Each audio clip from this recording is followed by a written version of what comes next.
See here in the timing test, you can see the header, event number, all the rock headers, everything's fine. And so it says that everything is fine. We're going to go do a pretest, and we're going to go do a vthreshold comp calibration delay scan. And here it's overheated. So this is what an overheat looks like. You see that you have an incomplete DAQ readout. This guy is missing 231,560 events, and of course the test fails. And so when we overheat, we can go back to the timing test, just do a timing test here, and you can see that we're overheated. We have 0 events found, where 10 events were expected, so the decoding efficiency is 0%. Compare that to what happened when we weren't. We were at 100%. We were 10 for 10. So this is a classic sign of an overheat. What's more interesting, why we think this is an overheat, is if you look at the oscilloscope, you can see that the S data is actually perfectly fine.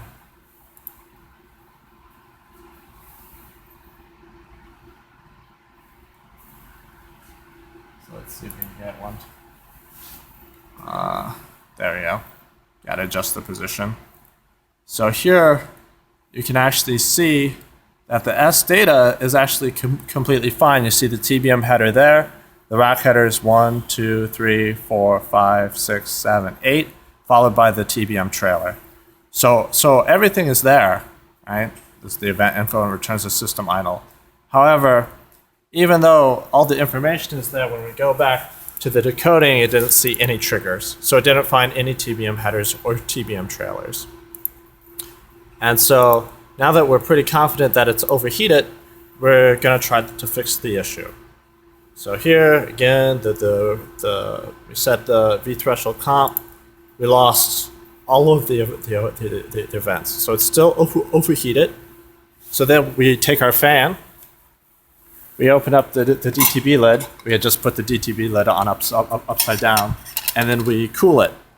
And what you can see here on the other screen is that the temperature of the thermocouples is dropping. So once this drops down to 30 or so degrees, we're going to try to do the vthreshold scan again and see if it works. Sometimes we need a DTB reset, sometimes we don't. We're not quite sure if that's required or whether you just need to wait. But we're just going to make sure that it's nice and cool. We're still dropping a bit, so I'm going to wait for it to stabilize.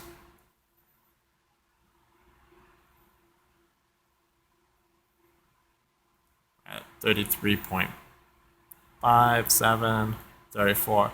So I'm going to say it's pretty cool now. So we can go back to Pixar, and then we go back through, we run the vthreshold scan, and we'll see if we get data. And there we go. We get the data back. And if here there's no missing events. Everything looks perfect. We go to the timing test, and we run the timing test. We can see all the events, have the proper number of TBM headers and trailers and rock headers. We decode with 100% accuracy. And I'll save the first image of that guy, and then if we were to do the timing test again, trigger it this time,